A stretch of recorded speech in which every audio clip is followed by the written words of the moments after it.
Les amis, on est parti pour une vidéo aujourd'hui en compagnie de Thomas qui vient nous parler d'un sujet dont je ne parle pas super fréquemment sur la chaîne, voire même pas du tout, puisque c'est la première fois que je vais en parler.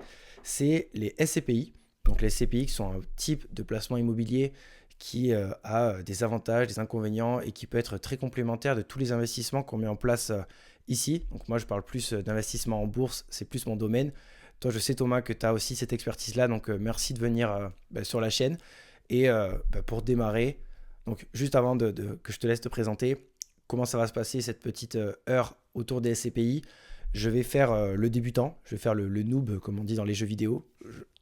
Faire genre que je comprends pas grand chose au SCPI, ce qui est pas totalement faux non plus parce que même si j'ai des connaissances, il me reste beaucoup de choses à apprendre dessus. Et l'idée c'est qu'on puisse dégrossir un maximum de choses pour que les gens qui regardent cette vidéo puissent ressortir d'ici avec au moins une belle idée de ce que sont les SCPI et en quoi ça peut les aider à atteindre leurs objectifs financiers. Donc voilà, petite introduction terminée, je te laisse te présenter, nous parler un peu de ton parcours, ce que tu as fait et comment est-ce qu'on en arrive à faire cette vidéo aujourd'hui.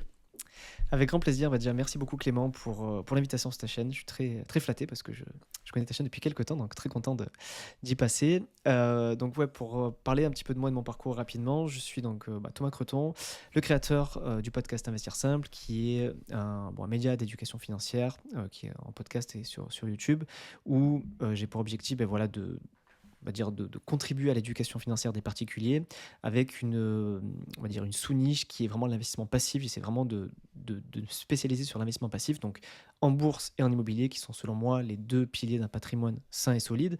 Bourse via les ETF, même si je fais un peu de stock picking, mais je me focus vraiment sur les ETF, et en immobilier sur les SCPI, donc qui est justement le sujet d'aujourd'hui. Et pour parler rapidement de mon parcours, donc moi je suis pas financier de base, j'ai vraiment fait une reconversion, j'ai fait une dizaine d'années dans l'ingénierie, donc plutôt dans l'industrie, dans des grands groupes, tout ça.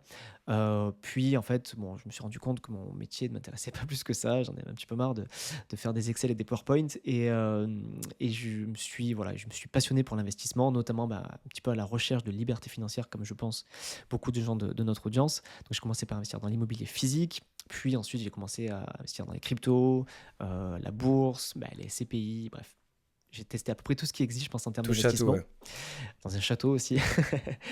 Non, j'ai dit touche à tout. Ouais, touche à tout. T'as un Mais peu j'ai investi dans investi. un château aussi. Ah, c'est beau, c'est bien. Ouais, on pourra en parler si tu veux. Mais ouais, je suis un investisseur clairement touche à tout. Je suis très curieux de nature. Je pense que c'est une des caractéristiques qui me définit bien. Et je pense que c'est même une caractéristique qui est importante pour un investisseur, finalement, d'être curieux, parce que c'est en cherchant, en découvrant, en se formant, qu'on découvre, on apprend et qu'on apprend de ses erreurs aussi. Donc voilà, grosso modo, j'ai testé à peu près tout ce qui se fait, mais plus je teste de choses et plus je me rends compte que je mets mon focus sur ce qui marche, c'est-à-dire meilleur rendement, risque, passivité, que sont la bourse avec les ETF et les SCPI avec l'IMO. Et pour terminer aussi, voilà, je suis aussi conseiller en investissement financier indépendant au sens de la MIF 2, c'est-à-dire que je ne prends pas de rétrocommission et je facture uniquement de l'honoraire. On pourra développer ça éventuellement plus tard dans l'épisode si tu le souhaites. Mais voilà, grosso modo, c'est mon Ouais. parcours. Et c'est rigolo parce que, petit aparté, on a déjà tourné une vidéo, une introduction à ce podcast et il y a eu un petit bug, donc on est en train de se redire la même chose que tout à l'heure. C'est assez rigolo. Et donc, ouais, c'est très important ce que tu dis par rapport au fait que tu sois conseiller financier MIF 2 indépendant. Donc, le fait que tu ne prêtes pas de rétrocommission, c'est aussi quelque chose sur lequel je suis en train de me former. On avait parlé, j'ai déjà passé le CIF, il me reste l'AMF et l'enregistrement à l'ORIAS pour être agréé et pouvoir potentiellement faire du conseil financier personnalisé comme ce que tu fais actuellement. Et c'est quand même cool. Je pense qu'on a la même vision là-dessus. C'est éviter les rétrocommissions parce que ça peut biaiser certains choix. C'est quand même top de pouvoir conseiller de manière 100% transparente et 100% indépendante des personnes. Donc bravo pour ça, parce que je pense qu'il y a quand même une minorité de personnes qui sont dans On est cette 5%. démarche-là. Voilà, ça fait pas beaucoup. Mm. Donc top. J'espère vous rejoindre rapidement. Bientôt. Il en faut Bref, plus, à il en faut parté, plus. Viens. ouais, bah ouais, ça serait l'idée, j'arrive. Donc voilà, bon, en gros l'idée aujourd'hui c'est que vous puissiez ressortir avec au moins une grosse idée de ce que sont les SCPI, les différents types de SCPI qu'il peut y avoir, les différents critères qu'il faut regarder, qu'est-ce que ça peut vous apporter pour votre patrimoine financier. Donc on va commencer par la base des SCPI. Thomas, petite question la plus simple du monde, qu'est-ce que c'est qu'une SCPI? À quoi ça sert? Et, euh, et donc voilà, vraiment La base, le qu'est-ce que c'est? basique. Donc, une SCPI, donc déjà la définition, on va déjà définir ce que c'est, parce que ça peut paraître pompeux comme nom, ça veut dire Société civile de placement immobilier. L'objectif d'une SCPI, ça va être d'acheter, vendre, gérer des biens immobiliers, du coup, à la place d'un épargnant. Donc, un épargnant va souscrire des parts d'une SCPI, donc de cette société. Cette société, elle, va acheter des biens immobiliers, généralement des biens immobiliers d'entreprise. Donc, les plus courants sont les bureaux, commerces, établissements de santé, établissements de logistique pour les plus courants. Elle va gérer ce parc immobilier, donc achat, vente, gestion de la location, travaux, bref, tout ce qui concerne l'immobilier qu'en général on n'a pas trop envie de faire. Et elle va récupérer les loyers de ses locataires et ensuite elle va reverser une part à l'épargnant. Donc eux, forcément, ils se gardent une part, hein, alors les frais de gestion, bref, tous les frais qui sont inhérents à la gestion, à l'achat, à la vente, et ils te reversent du coup une part qui va du coup donner un rendement. En termes de rendement, ce qu'on peut attendre, alors je commence par un petit peu cet avantage-là, parce que je pense que c'est le premier truc qu'on regarde généralement sur un investissement. Généralement, le rendement qui est reversé, donc brut de fiscalité, c'est entre 3 et 8%, grosso modo. Donc 7-8% pour les meilleurs, 3-4 pour les moins bonnes, mais la moyenne se situe aux alentours de 4,5-5. Donc voilà grosso modo le principe de la SCPI, c'est on souscrit une part, on est donc propriétaire d'un petit bout du parc immobilier de la SCPI, et en contrepartie, on reçoit du coup un loyer au prorata de ce qu'on aura du coup investi.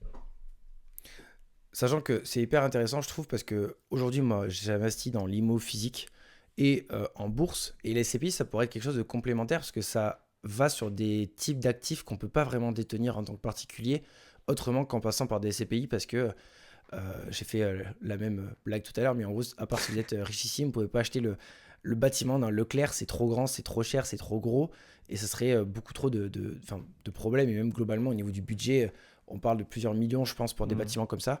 Donc c'est assez compliqué en tant que particulier d'investir là-dedans. Et c'est justement tout le but des CPI qui, elles, avec les moyens colossaux qu'ils ont et vraiment un capital beaucoup plus important qu'un simple petit particulier, qui vont pouvoir acheter ce genre de bâtiment, qui vont pouvoir louer ce genre de bâtiment à des grandes enseignes par exemple, ou des bureaux ou des entreprises en tout cas, et qui récupèrent un loyer. Donc en fait, ça donne accès à l'immobilier qui est difficilement accès en tant que particulier sans passer par cette solution en fait. C'est ça en fait, ça fait partie tu vois, parmi les multiples avantages, tu vois, c'est t'as cité deux des gros avantages de la SCPI.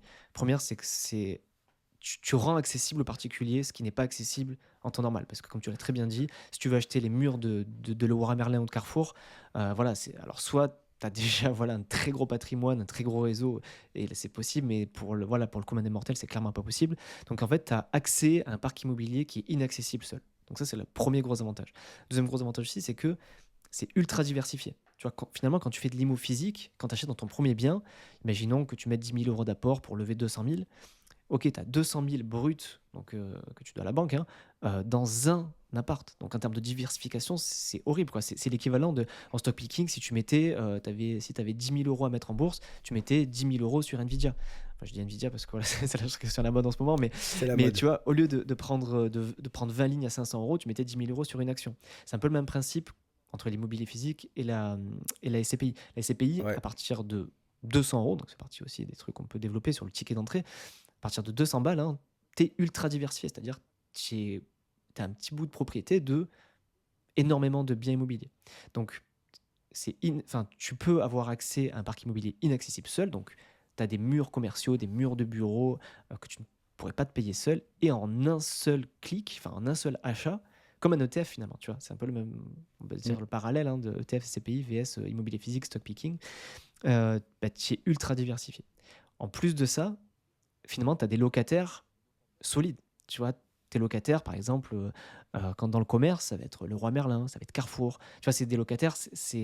Alors oui, le risque de faillite d'une grosse boîte existe, évidemment, mais c'est pas pareil que tu vois C'est quand plus tu sûr dépends que d'un que locataire Madame ou Michu qui. Ouais, quand tu prends un appart, comme je te dis, l'exemple, tu t'apportes 10 000, tu lèves 200 000, et tu as un locataire dedans. Alors, sélectionne bien ton dossier. Évidemment, tu as des garanties, loyer impayé et compagnie. Mais bon, si le locataire il commence à plus trop payer ou payer en retard, tu vas pas trop bien dormir la nuit, quoi. Alors qu'avec une SCPI, bon, si tu en ouais. as un qui paye pas, tu vas pas trop le sentir passer parce Et il qu'il n'y y a a, pas cette gestion. t'as surtout Il en n'y a, y a fait. pas cette gestion. Enfin, parce que juste. Pour faire le parallèle, parce que je trouve ça excessivement intéressant, le parallèle que tu fais entre la diversification de l'immobilier physique et la diversification que peut apporter la bourse et les CPI, parce qu'on va mettre un peu les deux dans le même panier au niveau de la diversification. Mais c'est excessivement vrai parce que Aujourd'hui, l'immobilier est un peu le placement favori, le placement chouchou des Français avec l'assurance vie, mais c'est vrai qu'on est ultra concentré. Je prends mon exemple personnel, le premier appart que j'ai acheté, j'avais aucune connaissance, j'ai fait de la merde, j'ai eu des dégâts des eaux pendant 2 ans, j'ai une copro de merde sur laquelle je suis en train de payer des frais encore parce qu'il faut réparer des trucs, machin bidule, et vu que j'étais investi que sur celui-là, Ouais, dommage, le tu vois, risque est tant ultra pis, game concentré, over. quoi. Voilà. Et ma copine, elle a un appart, elle a mis des locataires, ils sont restés 6 mois, ils avaient fait un petit problème au niveau du mur, ils ont dit ouais, vous inquiétez pas, on va réparer machin, ils ont repeint tous les murs, et ils ont repeint même pas jusqu'en haut du plafond. Donc on a des coups de rouleau jusqu'à la moitié. Je fais mais, moi ça m'a rendu fou, je suis rentré là-dedans, j'ai fait mais les gars, je vais vous éclater. Et c'est un risque qu'on minimise sur l'immobilier physique, alors que, tu vois, on dit la bourse c'est risqué, c'est risqué, c'est risqué. La bourse sur le long terme, c'est pas risqué, c'est volatile, c'est différent. Mais globalement, les SCPI, pour revenir aux SCPI, au sujet principal, parce que je suis en train de m'énerver là avec Moi, ils j'ai m'ont rien fait, saoulé hein. ces locataires. Ah, non, ils m'ont Mais ruiné c'est là. marrant, tu vois. Ils m'ont ruiné avant-hier. Ton expérience de ton premier bien, j'ai la même expérience, tu vois. Premier bien que j'ai acheté à Marseille, pareil, j'ai fait de la merde, j'étais pas formé et tout. Copro de merde et turnover énorme, tu vois. Et du coup, vraiment les mêmes problématiques que toi. Et c'est là où moi je me rends compte, tu vois, que l'immobilier physique, on a toujours pensé à dire ouais, c'est de la pierre, c'est pas risqué. Alors déjà, tu peux avoir un retournement de marché, comme on connaît hein, d'ailleurs depuis 2 ans. Alors ça dépend des villes, bien sûr, mais ton immobilier peut baisser, déjà, c'est la première chose. Mais tu as Mm. tellement de risques en fait en IMO que tu ne vois pas tant que tu n'as pas investi dans l'IMO. Donc comme tu l'as dit déjà, d'avoir un syndic pourri, tu vois, ça, mine de rien, c'est un énorme risque parce que du coup, la copro se dégrade, du coup, c'est compliqué de louer, machin, le turnover des locataires, des voisins. Moi, un des soucis que j'ai eu, hein, qui est con, mais qui paraît impossible à gérer, mais et c'est pour ça une des raisons pour lesquelles j'ai revendu d'ailleurs mon bien à Marseille, c'est que finalement, mes voisins du dessus, bah, c'était une catastrophe. Alors, je vais pas employer de mots trop méchants, mais c'était une catastrophe. Et mes locataires ne restaient pas à cause de ça, en fait. Parce qu'en fait, c'était des Ouais, parce locataires que qui faisaient énormément de bruit, qui étaient, voilà, qui étaient pas du tout civilisés, quoi, qui c'était vraiment le bordel. Donc, t'as beau refaire tout bien, respecter les règles et tout, c'est une part finalement c'est. d'incertitude Ouais, que tu n'as pas. Et si, encore une fois, tu mets tout ton patrimoine sur un bien, bah, ton risque, il est ultra concentré, quoi. de ouf. Et l'immobilier physique, pour faire le parallèle, pour moi, c'est presque un. C'est comme le trading. Le trading, c'est risqué, ça peut marcher, mais c'est un métier. Tu vois, les mecs qui réussissent, ils sont butés et ils se forment, ils apprennent. Et il y a une minorité de personnes qui arrivent à être rentables. Ceux qui le sont, c'est parce qu'ils prennent vraiment le truc au sérieux, qui sont presque professionnels là-dedans. L'immobilier, c'est pareil, tu vois. Tu peux faire quelques opérations, ça peut bien se passer, mais il y a un petit facteur chance. Quand tu veux vraiment agrandir ton parc immobilier physique, ça devient un métier. Ça devient Hmm. un métier au niveau de la gestion des travaux, des artisans, au niveau de la gestion des locataires, au niveau de la gestion de tout ce qui va être, genre au niveau de quand est-ce que je revends mon bien, quand est-ce que j'en rachète à nouveau, etc. etc.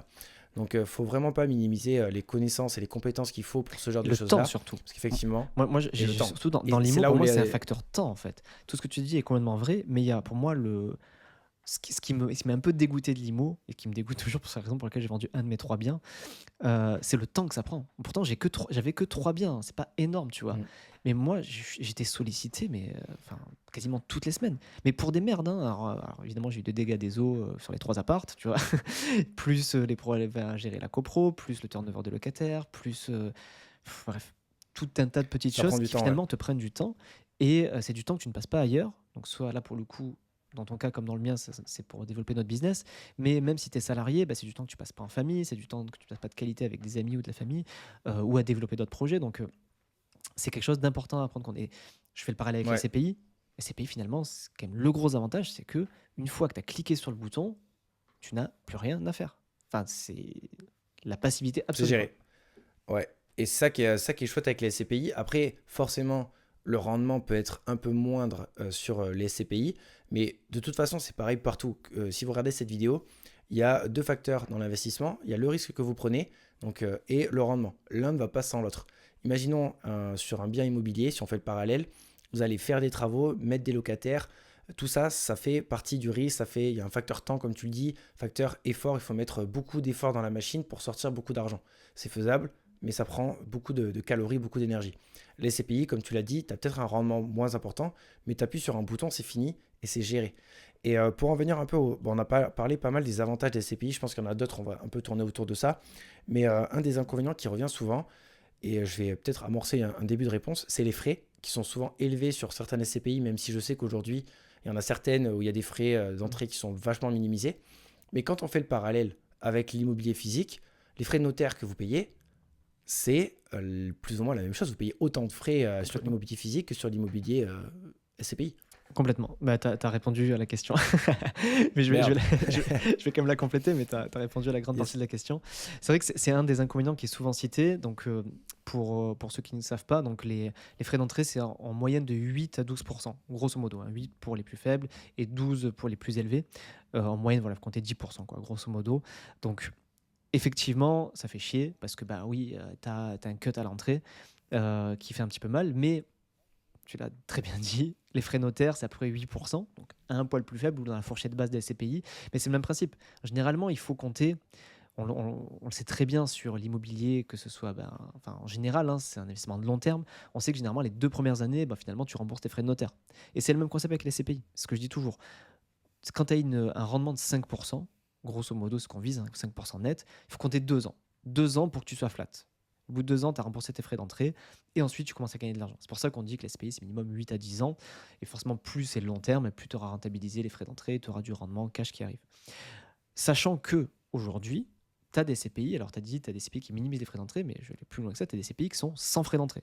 Tu en as 3 aujourd'hui. Donc quand tu as des CPI sans frais d'entrée, du coup c'est jackpot. Tu es rentable dès le premier mois en fait. Alors, pas dès le premier mois parce que tu as un délai de jouissance qui est de 3 à 6 mois, mais voilà, tu es rentable dès le début. Sachant qu'il y Tu a peux développer juste, pardon, je te coupe, Ouais, juste sur le délai de puissance, qu'est-ce que c'est? Parce que ouais. ça, c'est un terme qui peut paraître un peu. Bien, merci de me reprendre. J'ai tendance à oublier. J'essaie de Euh, mettre mode ouais, noob. le délai de jouissance, c'est le temps entre le moment où tu achètes tes parts et le moment où tu reçois tes loyers. Donc, un petit peu comme Ok. l'immobilier physique, hein, quand tu signes ton compromis, tu as 3 mois avant de signer l'acte de vente. C'est un peu le même concept. Quand tu souscris Et tes c'est à peu parts, près combien de temps? alors ça dépend de la façon dont tu le fais. Si tu le fais via assurance vie ou en direct, et ça dépend aussi de la SCPI. Généralement, sur assurance vie, donc c'est plus rapide, il faut compter entre 1 et 3 mois pour toucher tes premiers loyers. Et en direct, il faut compter entre 3 et 6 mois pour toucher tes premiers loyers. Ok. Sachant que les loyers sont versés généralement trimestriellement. Donc, tu vois, c'est possible aussi que tu mettes plus de temps à le toucher parce que, en fonction du moment où tu l'as acheté, il faut peut-être attendre le moment du versement trimestriel. Je voulais juste rajouter un petit astérisque sur les SCPI sans frais d'entrée parce que pour éviter la spéculation, parce que tu vois, sinon, avec sans frais d'entrée, on pourrait se dire, bah, très bien, j'achète, je revends, quoi. Et pour éviter ça, il y a quand même voilà, une condition, c'est que si tu les gardes pas au moins 3 ans, eh ben, si tu les revends avant les 3 ans, ils te prennent les frais d'entrée. Enfin, au moment de la revente, ils te ponctionnent l'équivalent des frais d'entrée. Ok. Ça oblige à rester un investissement long terme. Donc voilà, pour les plus malins d'entre vous, ceux qui veulent juste essayer et le revendre au bout d'1 ou 2 ans, les SPI sans frais d'entrée, non. Si vous le faites avant 3 ans, en tout cas, on vous prendra les frais d'entrée. Mais en réalité, voilà, si tu les gardes de 3 à 5 ans, tu seras plus rentable finalement Ouais. qu'une SCPI qui a des frais d'entrée, quoi. Bah, du coup, pour faire un peu le résumé de tout ce qu'on a dit jusqu'à aujourd'hui, enfin jusqu'à aujourd'hui, jusqu'à maintenant, n'importe quoi, moi, je suis fatigué. Et donc, du coup, ce qui est intéressant avec les SCPI, faut pas faire le parallèle avec la bourse, parce que la bourse est très liquide. Souvent, on dit que quand on investit sur un compte titre, bah, justement, on peut acheter une action, le lendemain, on peut la vendre et on peut la récupérer. C'est un des gros avantages de la bourse, c'est la liquidité.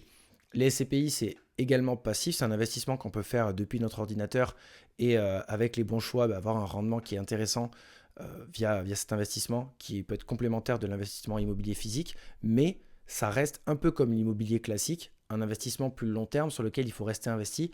Donc c'est pas un investissement sur lequel on part pour 2 ans, sinon en fait soit on n'a pas de rentabilité à cause des frais d'entrée, soit en fait on gagne rien quoi parce que Hmm. c'est vraiment pour du 5-10 ans, donc il faut déjà anticiper que cet argent-là va être bloqué, bloqué entre guillemets, parce que je pense que vous pouvez le récupérer à tout moment, même si on en parlera peut-être, mais il y a parfois un peu de délai, un peu plus de délai que pour vendre des actions, un peu moins de liquidité. Et du coup, ce que je voulais dire à la fin, c'était, mais voilà, donc en gros, si vraiment il faut récupérer l'argent, je pense que c'est faisable, mais il faut partir sur le fait que c'est moins liquide que la bourse et que c'est vraiment long terme. C'est un peu le... Ouais, complètement.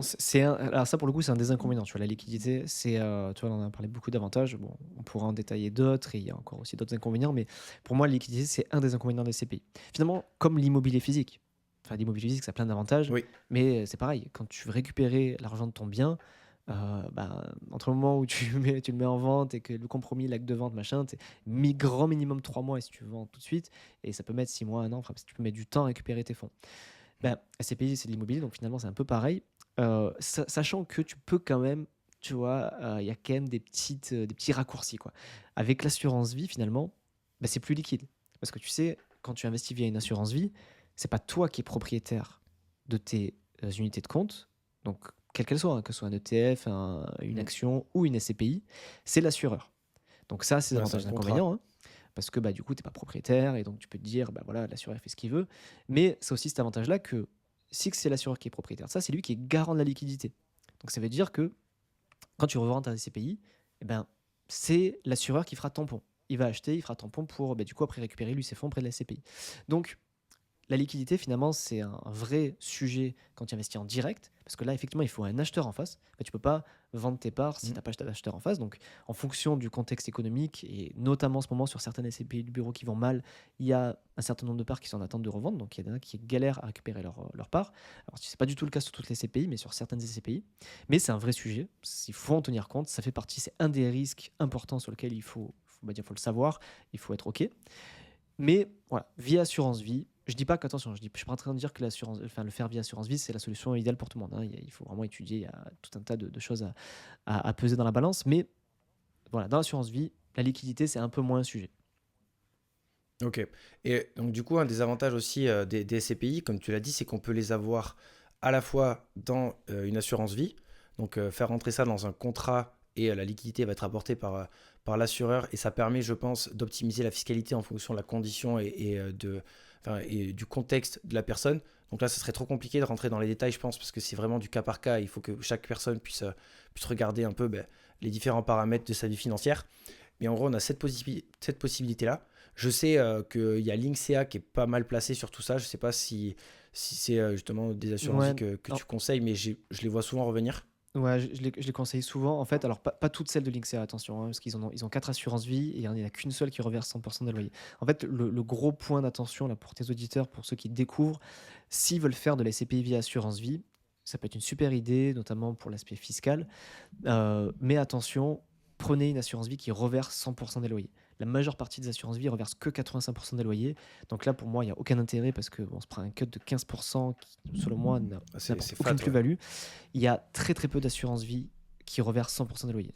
À ma connaissance, il n'y en a que deux.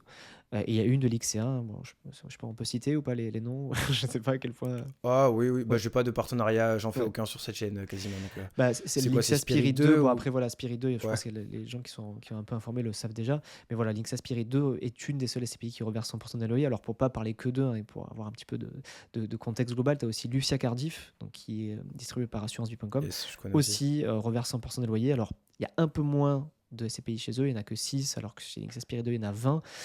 Voilà, ça fait partie, ça c'est aussi un inconvénient de la SCPI via assurance vie parce que tu as moins de choix. Tu vois, la meilleure, finalement, Mm. celle qui en propose le plus, c'est Spirit 2. Il n'y en a que 20. Et sur les 20, tu en as plein acheté aussi. Tu vois, donc il y en a peut-être que 5-6 qui sont bonnes. Euh, Ouais. alors, ça peut suffire pour construire un portefeuille de SCPI, hein, largement. Mais tu n'auras pas tout le choix que te propose le fait de le faire en direct. Par contre, en direct, le vrai sujet, c'est la fiscalité. Et alors, je vais quand même donner un axe, tu vois, tu as dit, il faut qu'on soit accompagné, que ce soit personnalisé, effectivement, il faut enfin, sur ce genre de sujet, c'est quand même mieux d'être accompagné, mais je vais quand même mettre une petite graine dans la tête pour les gens que, surtout souvent à partir du moment où on a un TMI 30%, que ça peut faire très mal de le faire en direct. Voilà. Pouvez vous dire ça en tête, que, en gros, quand vous êtes en TMI inférieur à 30%, si vous faites de la SCPI en direct, ça va pas faire trop mal. Alors, vous serez imposé, hein, vous aurez un TMI 11 plus la CSG 17,2, donc en gros, vous serez imposé Mm. avec 28% sur vos loyers. Mais dès que vous êtes en TMI 30, ça fait 30 plus 17,2, donc 47,2. En gros, la moitié des loyers partent aux impôts. Donc, Ouais. il y a des façons d'optimiser aussi en direct. Mais on va dire qu'au-dessus de 30%, c'est là qu'il faut se poser la question pour optimiser. C'est très intéressant. Et là, pour le coup, c'est aussi. On se répète, hein, mais c'est là qu'il faut apprendre. Et justement, tout ce qu'on vous apporte là dans cet épisode de podcast ou dans cette vidéo YouTube, peu importe enfin, moi, je suis que sur YouTube, je sais pas pourquoi je parle de podcast. C'est juste Mais influence, c'est pour ça. je suis fatigué aujourd'hui, hein, c'est terrible. C'est ça doit être ça. Et non, mais en gros, voilà, il faut apprendre, il faut comprendre ce que vous faites, il faut se former pour pouvoir prendre les meilleures décisions possibles pour vous, pour votre situation. Le but, c'est que vous ayez voilà, tout l'éventail des possibilités que peuvent offrir les différents placements, que ce soit la bourse, la SCPI, l'immobilier physique, et toujours rapporter toutes les connaissances à vous, à votre situation, et essayer d'adapter les investissements pour vous. Et si vous arrivez à faire ça vous-même et à devenir votre propre conseiller financier, on en a un peu parlé pour une vidéo qui sortira sûrement un petit peu plus tard sur ta chaîne Mm. et un podcast aussi du coup. Mais c'est un peu le Graal quoi. Si vous arrivez à faire ça et à comprendre tous les enjeux, c'est top. Pour revenir au SCPI, du coup, donc on a parlé de l'assurance vie qui est une possibilité. Et il y a également, pour finir un peu, et après on passera plus sur le type de SCPI et les Mm. critères de choix, parce que ça peut être un sujet pour la deuxième partie de la vidéo. Mais en gros, au niveau des avantages des SCPI, c'est que si on le fait en direct, il y a des possibilités d'optimiser la fiscalité via le démembrement, si je ne dis pas de bêtises, avec ce qu'on appelle la pleine propriété, la nue propriété, l'usufruit. C'est un petit peu complexe, donc accrochez-vous, je pense, parce que là, On va on rentrer rentre dans dans le les termes technique là. un peu plus techniques. Mais est-ce que tu peux nous faire juste une image un peu, pas forcément nous rentrer dans le détail, mais juste en gros à quoi ça peut servir et dans quelle situation ça peut être intéressant? Avant de détailler ça, je vais donner une autre aussi façon d'optimiser fiscalement en direct. Tu as aussi le fait d'investir en SCPI étrangère. Alors, je ne vais pas forcément détailler là parce que ça, c'est assez complexe le calcul. Mais pareil, je mets des petites graines dans la tête de tes auditeurs s'ils veulent aller plus loin. Mais voilà, c'est les deux meilleures façons d'optimiser fiscalement en direct. Ça va être d'investir donc en pleine propriété, donc de manière classique, sur des SCPI étrangères, parce qu'on réduit un peu la fiscalité. Je ne vais pas entrer dans les détails parce que là, c'est des calculs complexes, mais, mais voilà. Et ensuite, effectivement, il y a le fait de démembrer. Donc, en gros, le démembrement, je vais essayer de l'expliquer assez simplement. Donc, de base, en fait, quand on fait de l'immobilier classique ou l'SPI classique, on achète une pleine propriété.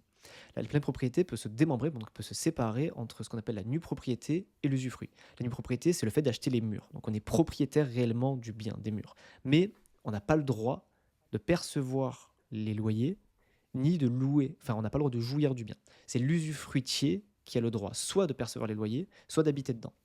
Donc c'est pour ça que, alors je dérive un peu, je fais encore le rapport avec l'immobilier classique pour imager, il y a souvent, c'est une des façons d'optimiser la transmission, c'est quelque chose qui se fait régulièrement, c'est que personnes qui sont à la retraite par exemple, ils vont démembrer leurs biens, ils vont vendre la nue propriété à leurs enfants, donc du coup ils vont l'acheter moins cher, et les parents vont rester usufruitiers, c'est-à-dire qu'ils ont le droit de vivre dedans, ils ont le droit de vivre dedans et du coup les enfants sont nus propriétaires, ce qui fait qu'à leur décès, beh, ils recouvrent la prime propriété sans impôt. Bref, voilà, je partais un petit peu loin, mais c'est pour expliquer un schéma qui se Ouais, fait mais c'est très intéressant. Ouais. un schéma qui se fait régulièrement dans la transmission. Et en SCPI, c'est pareil. On peut acheter la nue propriété ou l'usufruit. Et la nue propriété, ça permet donc déjà d'avoir une décote. Donc, on achète moins cher le prix de part. Donc, généralement, on va faire des chiffres simples, hein. Si une part vaut 100 euros, si on démembre sur 8 ans, généralement, on a 30% de décote. Donc, on achètera notre part 70 euros contre 100 euros. Donc, pendant 8 ans, on ne touche aucun loyer, parce que du coup, on a la nue propriété, pas l'usufruit, donc on n'a pas le droit de recevoir les loyers. Donc, vu qu'on ne touche pas de loyer, pas d'impôt, donc très bien qu'on est sur des TMI supérieurs à 30. Par contre, au bout de 8 ans, on a le remembrement, donc notre part passe automatiquement de 70 à 100 euros et sans aucun impôt. C'est pas considéré comme une plus-value en fait. C'est un remembrement, donc il n'y a pas de plus-value. Donc en gros, on se fait une perf de 40%, parce que je crois que c'est ça dans l'inverse. Hein, tu sais, Gratos. quand tu baisses de Ouais, 30%, pour remonter, ça fait pas 30, ça fait pour 40 et remonter, quelques. Bref. c'est. Ouais. Donc tu te fais une perf de 40% sur 8 ans, sans risque. Alors évidemment, à part si la SCPI se crache complètement, mais même si la SCPI a exactement le même prix de part, tu te fais un 40% sans risque finalement. Et en plus, bien sûr, si la part augmente, bah, tu profites de ça. Là, pour le coup, tu es fiscalisé hein, sur la plus-value liée Ouais. à l'augmentation du prix de la part. Mais voilà, c'est une option qui peut être intéressante parce que bah, du coup, tu prends peu de risques et tu as une performance qui peut être intéressante et surtout sans impôt. Donc, tu as une performance nette d'impôt qui est intéressante. Et ça, c'est souvent conseillé et idéal pour des personnes qui savent qu'ils vont être à la retraite dans un certain nombre J'allais le dire, ouais, d'années. ça mais Donc, attention, c'est quand fou je parce parle que de du coup, rien retraite, qu'à ce que tu dis-moi, pardon. Non, mais c'est marrant parce que, en fait, c'est là aussi où j'adore parler de tout ça parce que tu commences à avoir une gymnastique à ce niveau-là. Mais en fait, dans ce que tu as dit, je me suis dit, putain, mais c'est hyper bien pour les pré-retraités, en fait. C'est ça. Parce que les mecs, ils sont à 30%, voire même plus parfois pour certains.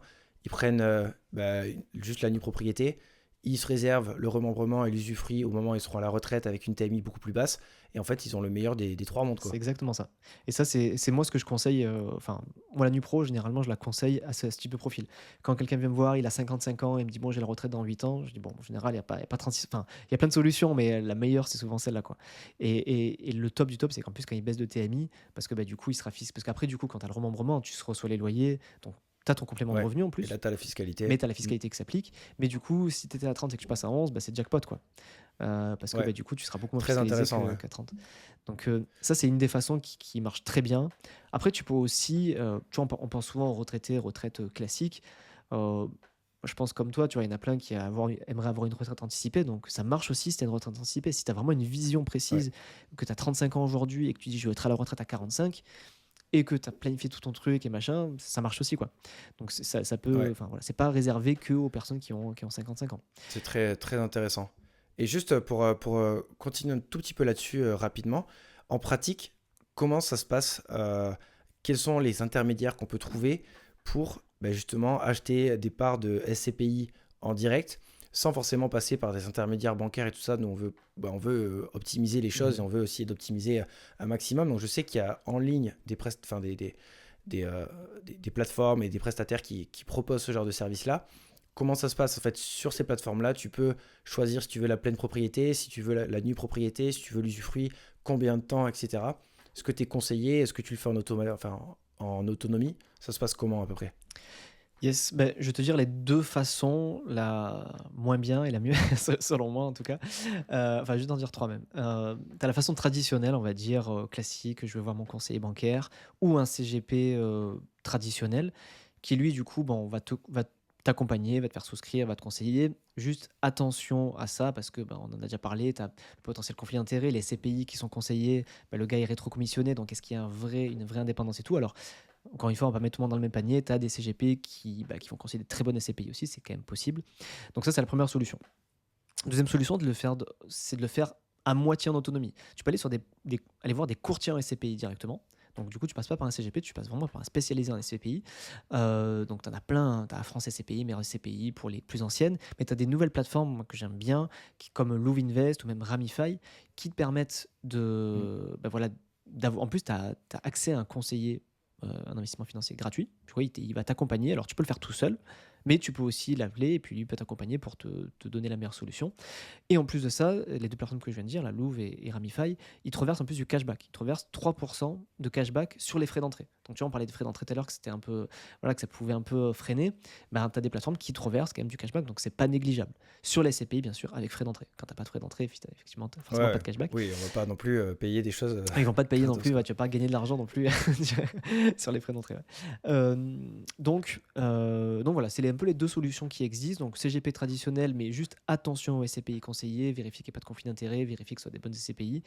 Euh, sur des courtiers SCPI directs. Et après, bon là, je vais faire un petit peu ma pub, hein, mais tu as aussi les CIF indépendants. Alors, il n'y a pas que moi, bien sûr, qui existe, mais tu peux aussi te faire conseiller sur des CPI par un conseiller indépendant, mais du coup, tu vas payer tes honoraires, ce qui peut convenir ou pas convenir en fonction des gens. Quoi. Non mais tu fais bien de faire ta pub pour les personnes qui sont intéressées. N'hésitez pas à le contacter. Je sais qu'il est très compétent, Bon, allez-y. Si vous avez vraiment il y a besoin une de grosse liste conseils, d'attente pour l'instant, donc voilà, ne soyez pas trop pressés. Quoi. eh ben, le contactez pas du coup. Ouais, c'est ça. Attendez Non, que c'est pas vrai. Clément soit SIF et allez le voir lui. C'est bon. Voilà. Mais voilà, en tout cas, c'est euh, c'est top d'avoir au moins un contact. Si jamais ben, vous avez des questions sur ça, peut-être que vous pouvez le contacter, aller voir son compte Insta. Sur les CPI, je pense qu'il est très calé. Donc top. Et du coup, alors petite question personnelle pour moi. Et après, on passera au type de SCPI, aux critères de choix. Moi, j'ai entendu parler du fait d'investir en société. Donc ça, c'est un peu spécifique, mais investir en société sur l'usufruit. Investir sur l'usufruit des CPI en société. Et avoir la nue propriété en perso. Est-ce que ça, c'est faisable? Et C'est le est-ce qu'on combo peut le magique, faire ça. facilement? Ouais, et est-ce que c'est facilement faisable? Parce que j'ai l'impression que c'est pas si facile à mettre en pratique en fait. J'ai entendu aussi que avoir de l'usufruit en société, c'est parfois compliqué. Mais est-ce que sur les plateformes, tu peux dire justement, ben ok, j'ai une part de SCPI, il y a la nue propriété, moi, Clément Bravo, je prends la nue propriété et la société X prend l'usufruit. Et comme ça, ben, c'est optimisé entre ma société et moi. C'est faisable ça sur ce genre de plateforme-là ou ça reste quand même complexe? Alors, tu as dit beaucoup de choses et j'ai beaucoup de choses à répondre. La première, et pour être tout à fait transparent avec ton audience, c'est que je l'ai jamais fait. Je l'ai jamais fait à titre perso et je l'ai jamais fait non plus pour mes clients. Et je vais te dire pourquoi. Parce que c'est assez rare qu'il y ait ce cas-là. Moi, j'aimerais le faire, j'aimerais le tester en fait sur moi pour voir à quel point c'est complexe. Mais je l'ai jamais fait, tu vois. Donc, je vais pas te dire que c'est facile ou non parce que je l'ai jamais, voilà, jamais testé. Par contre, en termes d'optimisation, c'est un combo magique en fait. Parce que l'usufruit, pour ceux qui ont des entreprises, en tout cas, qui ont de la trésor à placer, Prendre uniquement de l'usufruit de la SCPI, c'est magique parce que tu vas recevoir, enfin, du coup, tu vas payer le contraire de la NUPRO. Donc, tu vois, si tu as une décote de 30%, toi, si ta part vaut 100, on reprend l'exemple de tout à l'heure, si ta part vaut 100, la nue propriété vaudra 170 et ton usufruit vaudra 30. Donc, du coup, tu payes très très peu cher. Mais ce que tu payes en part en usufruit, c'est amortissable. Donc, du coup, ça vient en déduction de tes charges de ta boîte. Donc, du coup, Mm. tu réduis ton impôt sur les sociétés sur ta boîte. Donc, ça, c'est le premier effet qui se coule. Deuxième effet qui se coule, en plus, tu reçois des revenus passifs parce que tu as l'usufruit. Tu n'es pas propriétaire des parts, mais du Et coup, moins imposé qu'en perso. tu es moins imposé en perso parce que tu es à l'IS. Alors, après, ça dépend des tranches, mais si tu es encore dans la tranche à 15, tu es imposé à 15. Donc, double effet qui se coule. Tu reçois des revenus passifs faiblement imposés. À 15, si tu es bien sûr dans la tranche à 15 et à 25, si tu es au-dessus. Donc même à 25, ça reste OK, tu vois. Surtout quand tu es dans TMI, même en TMI 11, du coup, c'est mieux. Quand tu es Ouais. en TMI 25, en tranche à 25. Et en plus, tu réduis ton résultat de l'entreprise. Donc l'usufruit, enfin, acheter que l'usufruit en trésor d'entreprise, c'est super intéressant. Mais forcément, c'est très très recherché. Donc il y a très très peu d'offres. Il y a beaucoup plus de demandes que d'offres. Et par exemple, tu vois, sur des plateformes comme Louvre ou Ramify, tu peux t'inscrire aux alertes, mais quand tu as une alerte qui tombe, le temps que tu cliques, elle est déjà partie en fait, clairement. Ça, je l'ai déjà testé. Moi, j'ai toujours pas réussi à en avoir, tu vois. C'est très très compliqué. C'est ouf. Donc, et puis il y a même un petit truc. Alors là, ça peut paraître complotiste que je vais raconter, mais j'ai ouï dire que du coup, les SCPI, elles ont de la trésor aussi. Donc forcément, elles veulent faire travailler leur trésor. Mais forcément, elles vont être un peu prioritaires parce que c'est leur SCPI. Donc il y a aussi ça, tu vois. Elles en profitent aussi et c'est normal, tu vois. Donc forcément, elles laissent un petit peu moins à manger pour les autres entrepreneurs. Euh, Ensuite, pour parler du combo dont tu as parlé, de le faire nu pro en nom propre et usufruit avec ta société, c'est un combo qui, sur le papier, est magique, mais dans les faits, c'est assez compliqué à mettre en place parce qu'il faut que toi, au comptant, tu aies la majeure partie à mettre, tu vois. Donc il faut, par exemple, imaginons, tu as 100 000, par exemple, toi, tu veux mettre 30 000 de ta trésor qui travaille en usufruit, il faut que toi, tu aies Ouais, il faut 70 000 de 70 de l'autre cash côté. Ouais, en, ça complique le truc. ça complique le truc. Et c'est pour ça que c'est assez rare parce qu'il n'y a pas grand monde qui est prêt à mettre 70 000 de cash pour 30 000 de trésor. Donc c'est pour ça que ça n'arrive pas souvent.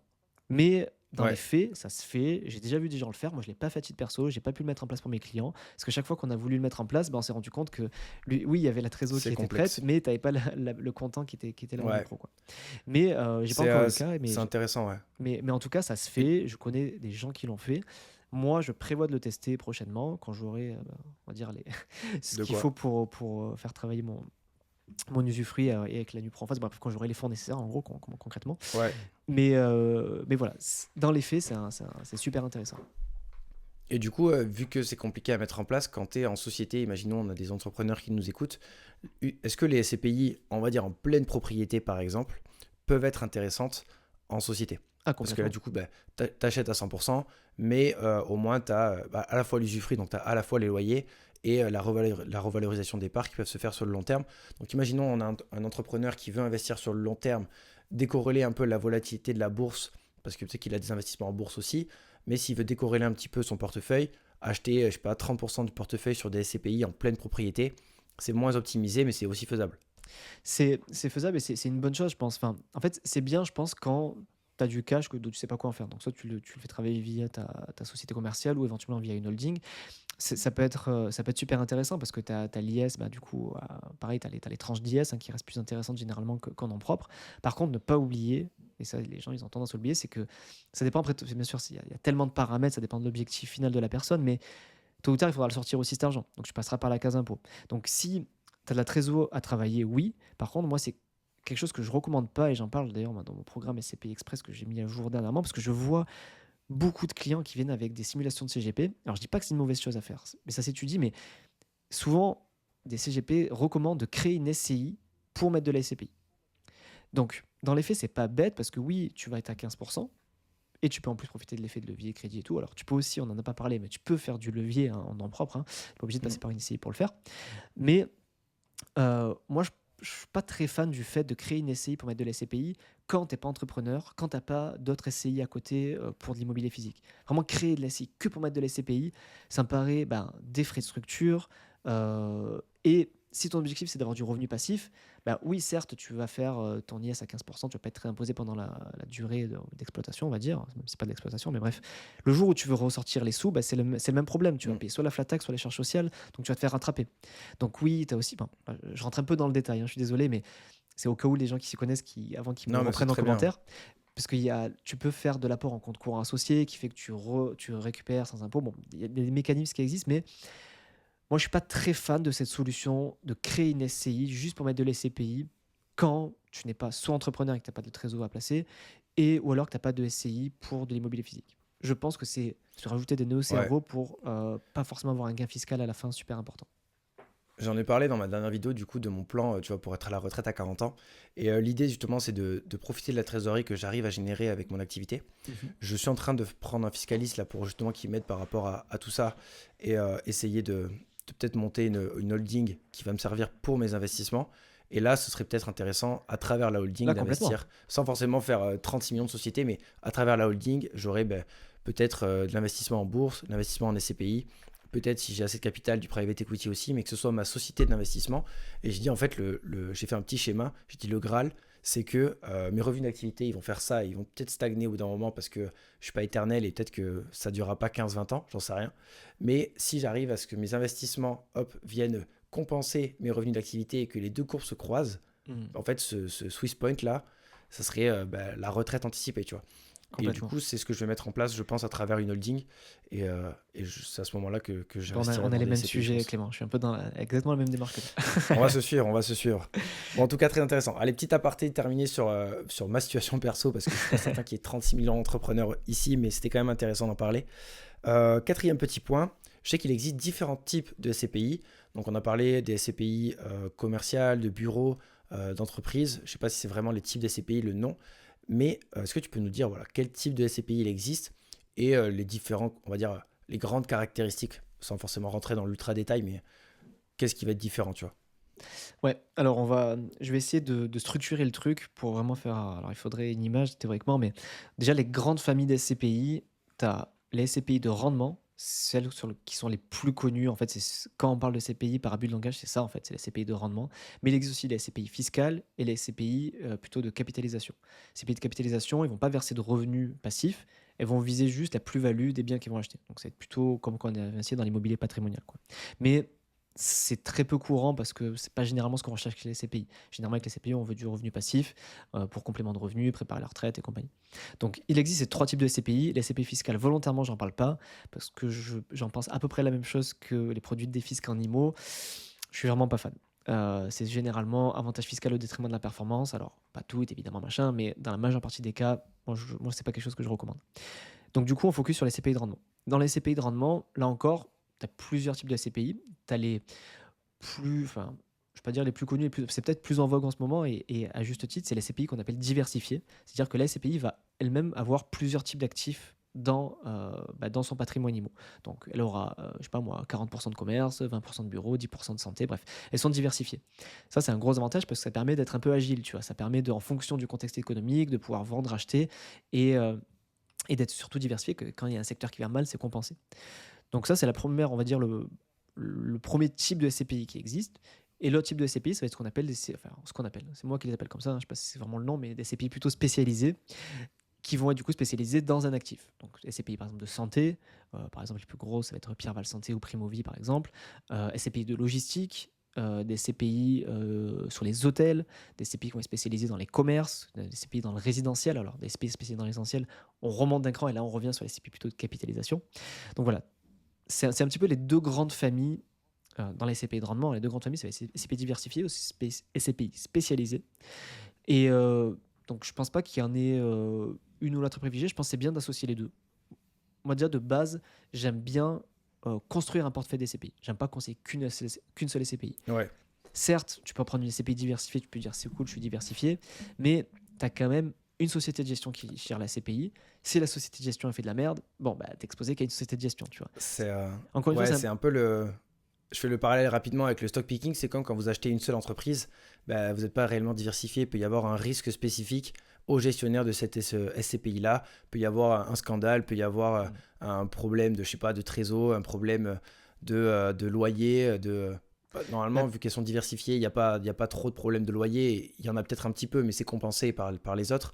Mais bon, avoir une seule SCPI, c'est prendre un risque peut-être ouais, c'est inutile ça. Bah, pour le coup, ouais, au lieu de tu se peux aussi diversifier un faire, peu. tu peux te dire dans ton parallèle que tu as fait le stock picking, moi j'irais même plus loin en faisant le parallèle avec un ETF en fait. Parce que tu vois, vu que la SCPI c'est ultra diversifié, ton ETF est ultra diversifié, donc tu peux te dire, ok, j'en prends une, c'est Mm. bon, je suis diversifié, mais ton ETF, pareil, c'est une société de gestion qui est derrière. Si ta société de gestion a fait faillite ou qu'elle fait de la merde, ben voilà, t'es Ou qu'elle exposé, colle des critères ESG à tous ces ETF. par Hashtag, exemple, ouais. on ne citera pas de nom. C'est ça. Mais c'est exactement ce qui se passe avec, parce que c'est pareil avec les CPI. Alors, je ne vais pas citer de nom non plus, mais tu as une SCPI, enfin une société de gestion qui a deux SCPI. Les deux SCPI, elles se sont ramassées la gueule. Et il y en a une qui est en bureau, une autre en santé. Et elles se sont ramassées la gueule. Et c'est la même société de gestion. Donc, j'ai fait d'ailleurs une analyse de patrimoine où je commence à m'enflammer parce que c'est un CGP qui, pareil, a fait ouvrir une SCI à l'IS à une abonnée et qui lui a conseillé que deux SCPI. Et les deux SCPI, c'est sur la même société de gestion. Et les deux, ils ont baissé leur prix de part, mais vraiment violemment, quoi. Alors que Ninu qui est diversifié, enfin, ils sont plutôt spécialisés dans deux secteurs, mais si seulement il avait conseillé deux sociétés de gestion différentes, il aurait dilué le risque, il n'aurait pas eu un impact aussi violent, quoi. Donc, Ouais. c'est pour ça que j'aime bien Et conseiller. c'est Voilà. là où, Ouais. et juste, c'est là où justement on voit peut-être que ce gestionnaire-là donnait Ah des, bah oui, mais des, c'est des sûr. commissions C'est ce que très je dis, et c'est ce intéressantes, qui, c'est ce c'est qui me sûr. révolte, en fait. Et C'est ce ça, qui me c'est révolte. malheureux parce que du coup, c'est pas du conseil, c'est Bah, pas du conseil, c'est la bonne, elle a perdu 40 000 balles demi-conseil. parce que Ouais, putain. elle a perdu 40 000 balles parce qu'elle a fait faire du levier, bien sûr. Pourquoi? Parce que bah, je suppose que la société de gestion en question donnait des bonnes rétrocoms, quoi. Et moi, ça me révolte. Mais bref. Du coup, ça pour dire que moi, j'aime bien conseiller vraiment un portefeuille de SCPI global, donc avoir au moins 3 SCPI. Alors, bon, si on commence avec 200 balles, on va pas déconner, hein, tu peux en choisir qu'une, ça suffit, hein. Mais dès que tu commences à être sur des montants voilà, de quelques milliers d'euros et tout, je pense que ça vaut le coup de diversifier voilà, avec au moins 3 SCPI, à prendre au moins une SCPI diversifiée et au moins une SCPI spécialisée, si bien sûr on veut le faire, quoi. Bah, très intéressant. Et du coup, ouais, donc voilà, entre au minimum 3 SCPI à partir du moment où on veut construire un portefeuille diversifié, ça permet de minimiser les risques de gestionnaire et d'autres risques qui peuvent être liés. Euh, D'ailleurs, quels sont, avant de passer un peu aux critères de choix, mais ça va être un peu lié, parce qu'on veut se protéger comme en bourse. Le but quand on investit dans un portefeuille d'ETF ou quand on choisit des actions, qu'on pousse l'analyse, c'est pour se protéger des risques. Certes, pour avoir la meilleure performance possible, mais déjà, si on se prémunit de 95% des risques, c'est très bien. C'est un peu le même principe quand pour tous les placements financiers, on veut essayer de minimiser les risques. Donc, quels sont les critères qu'on regarde quand on investit dans une SCPI pour minimiser les risques? Parce que si je comprends bien, le rendement est plutôt annoncé de base. On vous dit, bah, cette SCPI fait un rendement de temps. Ça peut varier un petit peu, mais globalement, ça va rester plus ou moins la même chose. L'évolution des parts, ça varie pas de 15% chaque année à la hausse ou à la baisse. Il peut y avoir des variations, mais c'est pas non plus des grosses variations. C'est pas volatile comme la bourse par Mm. exemple. Donc on a un peu l'output qui est montré, genre les résultats qui vont être apportés qui sont montrés, mais entre-temps, il peut y avoir des petits problèmes et c'est en ça qu'il faut avoir les bons critères pour choisir les bonnes. C'est ça? Ouais. Ben, il faut, quand tu choisis ta SCPI, il faut déjà voilà, sélectionner les bons critères, enfin, il faut sélectionner les bonnes SCPI avec les bons critères. Après, tu peux aussi, bien sûr, suivre ta SCPI et voir qu'elle est toujours alignée, mais vu que c'est un investissement long terme, si tu le revends trop rapidement, tu risques de vendre à perte, tu vois. Donc, c'est pour ça qu'il faut bien, Ouais. bien sélectionner au début pour avoir une vision suffisamment longue pour minimiser ton risque. Euh, du coup, dans les critères, c'est bien ça ta question, hein, si j'ai pas de bêtises, Clément, tu m'as demandé un Ouais, peu les les critères critères. pour se protéger du risque en fait. Ouais, pour te protéger du risque. Alors, tu as tout un tas de critères, hein, mais je vais commencer par le critère, je pense, qui est le plus en vogue aujourd'hui. Je pense qu'il est le plus important, surtout par rapport au contexte qu'on connaît et parce que la remontée des taux et certaines SCPI qui ont baissé le prix de part. Je pense pour être sûr, enfin, pour minimiser ton risque de baisse de prix de part et du coup pour maximiser tes chances d'augmenter le prix de part, ce qu'il faut regarder, c'est le prix de reconstitution. En fait, tu achètes toujours une part de CPI avec le prix d'achat. Donc, on va prendre encore l'exemple de 100 euros. Hein, on est un chiffre rond, c'est plus simple. Le prix de part, il est à 100 euros. Mais le prix intrinsèque du parc immobilier, lui, il évolue. Il évolue en fonction du contexte macro. Voilà, en ce moment, les prix de l'IMO, surtout de l'immobilier de bureau, il est plutôt tendance à la baisse. Donc, tous les 3 mois, tu as un expert indépendant qui va passer, qui va réévaluer ce parc immobilier. Donc, si, je sais pas, les bureaux ils se cassent la gueule, du coup, tu as un prix de part à 100 euros, mais tu peux avoir un prix de reconstitution qui est plus faible, qui peut être par exemple à 95 euros. Donc, ça veut dire que tu achètes ta part plus cher que ce qu'elle vaut réellement.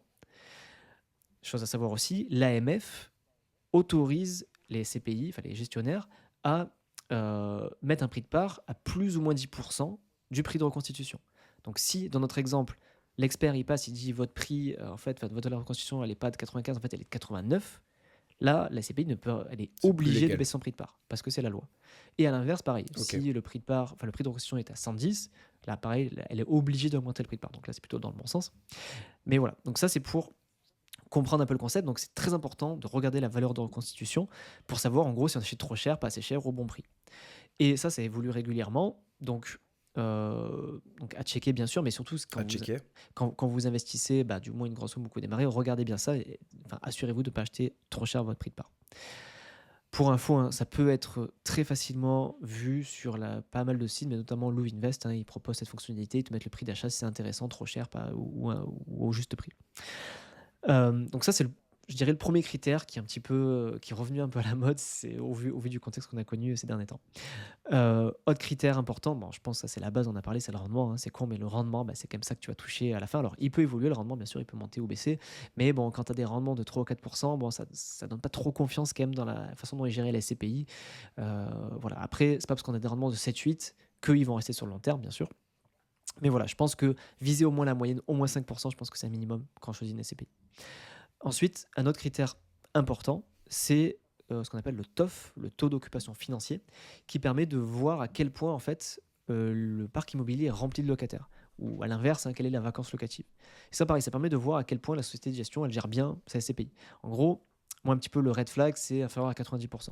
Quand je vois qu'il y a 90%, enfin, il y a moins de 90% de taux d'occupation financier, ça pue un peu, parce que tu sens que elle pourrait être mieux optimisée. Donc Il y a moins forcément, de revenus, donc il y a moins de marge de manœuvre, donc forcément, ça moins de peut locataires, moins de entacher un peu le revenus, parc, c'est ça. moins de possibilités de se développer, etc., etc. Et surtout, toi, ton rendement, il est baissé en fait. Tu vois, si tu as moins de locataires qui Aussi. payent, toi, tu as une moindre mesure, tu reçois tes loyers, donc ton rendement, il baisse aussi. Donc voilà, regardez bien le taux d'occupation financier. Forcément, plus il est proche de 100%, mieux c'est. Après, un autre critère, après, c'est plus des critères, on va dire, plus de globaux sur la construction du portefeuille. Donc, regarder dans quoi est investi la SCPI, donc quels sont les actifs, c'est diversifié, spécialisé. Regardez la répartition géographique aussi. Donc, est-ce que c'est plus en Europe, est-ce que c'est plus en France? Si c'est en France, est-ce que c'est plus en Île-de-France, plus en région? Et là, l'idée, c'est plus d'assembler les pièces du puzzle pour que ce soit cohérent. C'est-à-dire qu'il n'y a pas de souci de prendre une SCPI qui est que en région en France, mais par contre, faites en sorte que les autres SCPI, elles aillent couvrir d'autres secteurs comme l'Europe ou comme éventuellement l'Île-de-France. Voilà, l'idée là, c'est plus d'assembler les choses pour que ce soit bien diversifié et géographiquement et en Cohérent. termes d'actifs. Ça, c'est très intéressant. Mais c'est un peu le parallèle avec les ETF. Quand Ouais. vous allez acheter un ETF, vous n'allez pas acheter un ETF CAC 40 et vous dire c'est bon, je suis très diversifié. Le CAC 40, c'est la France, globalement. Même si les entreprises à l'intérieur vendent dans le monde entier, on est quand même moins diversifié que si tu es à la fois sur le S&P 500, donc l'Amérique, un peu sur les marchés émergents, un peu sur l'Europe, au lieu de la France qui est plutôt concentrée. Donc c'est un peu la même idée. L'idée, C'est c'est ça, d'avoir éviter les doublons. un petit un portefeuille de SCPI avec du coup de différents types d'immobilier à l'intérieur, différentes zones géographiques, peut-être même de l'optimisation fiscale si j'ai bien compris avec des SCPI qui ne sont pas françaises, Ouais, donc étrangère, plutôt ouais. peut-être européennes ou étrangères. Donc, donc plein de petits paramètres, mine de rien. Ça a l'air d'un point de vue extérieur, parce que j'ai jamais fait d'analyse de SCPI moi de mon côté de manière très précise, mais ça a l'air un peu moins complexe par exemple que de l'investissement stock picking en bourse où vraiment l'analyse financière c'est très poussé. On l'avait vu ensemble. Mais par contre, il faut quand même être sérieux dans ses choix pour choisir les bonnes. Parce qu'aujourd'hui, combien il y a de SCPI, une fourchette, hein, mais il faut choisir entre combien d'acteurs aujourd'hui. Alors, en termes de société de gestion, tu parles? Ou en termes de SCPI Ouais, ou par exemple, si tu vas sur Louvre Invest, qui est quand même un acteur qui est très reconnu aujourd'hui, Mhm. il y a combien à peu près de SCPI disponibles? Eux, ils en proposent 50. Ils en proposent 50 Ok, parce donc que c'est que les c'est SCPI de pas rendement. énorme. C'est pas énorme. Alors, en tout, tu as 200 SCPI en tout qui existent sur le marché, mais dans les 200 SCPI, tu as les SCPI fiscales, tu as les SCPI de capitalisation. Et dans les SCPI de rendement pur, ce qui est proposé par Louvre, c'est une cinquantaine. Mais eux, ils proposent les meilleurs en plus, tu vois. Et après, tu en as plein de pourris qui sont pas, Ils tu vois. font une présélection. Ouais, ils font déjà un préfiltre. Généralement, ce qu'il y a sur Louvre, il y a déjà un préfiltre. Tu vois, moi, j'avais commencé à faire, comme beaucoup, à faire de la merde. J'ai investi dans les CPI sans trop d'analyse. Avant que je connaisse Louis Invest, avant que, voilà, que j'ai vraiment les compétences, on va dire, pour choisir des bonnes SCPI. Et je me suis rendu compte qu'elles sont même pas sur Louvre, tu vois. Et j'ai compris parce que elles ont baissé leur prix de part. Enfin bref, j'ai pris vraiment de la merde. Heureusement que j'ai commencé avec des petites sommes d'ailleurs. Mais bref. Heu, Ça pour dire que ouais, bah, sur Louvre, par exemple, tu as déjà les 50 des meilleurs SCPI, mais déjà sur 50, tu as quand même un choix de malade, hein. Enfin, tu as vraiment, voilà, tu as vraiment de quoi faire, quoi. Tu as vraiment de quoi faire. Alors Oui, attention, je pas préfère besoin préciser. d'avoir les 50 quoi. Ah ouais, pas du tout. Par contre, attention, je préfère préciser que sur Louvre Invest, hein, c'est pas via assurance vie, c'est quand on choisit de le faire en direct. Donc on peut faire des propriétés, du crédit, on peut faire tout un tas de choses, mais la solution assurance vie, elle est pas, abordée sur Louvre, quoi. Donc c'est aussi ça. Des Ouais, fois, c'est bien d'être peut-être accompagné par quelqu'un d'autre, qu'un courtier SCPI qui aura pas ce dézoom de dire qu'est-ce qui est meilleur pour toi parce que, en fonction de la fiscalité de l'objectif, bah, peut-être l'assurance vie, c'est mieux, quoi. Mais pour le coup, Louvre, que j'adore, hein, tu vois, qui sont vraiment top et tout, mais eux, ils ont leur vision qui est uniquement en direct. Donc ils vont te conseiller ouais. uniquement pour t'orienter vers la solution en direct. Et peut-être, je sais Par pas, que exemple via pour l'assurance vie, ce moi, sera plus intéressant, quoi. oui, par exemple pour nous qui voulons placer de la trésor, ça peut être, bah, du coup c'est plutôt vers Louvre Invest qu'on Oui, va ouais, se complètement. diriger Complètement. Là parce là, que en entreprise, pour il y a la pas trop de société il n'y sujets, a ouais. pas d'assurance vie. Ouais. Mais très intéressant. Franchement top. J'ai appris plein de trucs. Je suis en train de réfléchir et j'espère aussi que vous avez appris plein de trucs. J'espère aussi, hein. Je suppose que si moi j'ai appris plein de trucs, normalement vous en avez appris aussi pas Je sais mal, pas, après, il y a je peut-être des experts suppose. XCPI dans ton audience, hein, je sais pas. Oui, c'est possible, Et qui mais vont me on va dire que corriger la sur plein de trucs que majorité. j'ai dit. Bah, n'hésitez pas déjà à nous dire en commentaire si vous avez aimé l'épisode, si vous l'avez trouvé intéressant. Je suis sûr que oui, mais voilà, pour l'algorithme, dites-nous si c'est intéressant.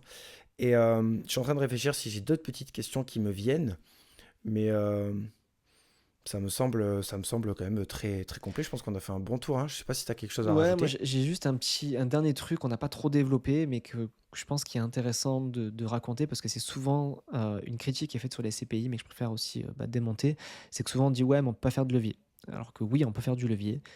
C'est pas aussi intéressant que sur de l'immobilier physique parce que généralement les taux d'intérêt sont un peu plus élevés et notamment avec la montée des taux, forcément c'est moins intéressant qu'il y a 2 ans.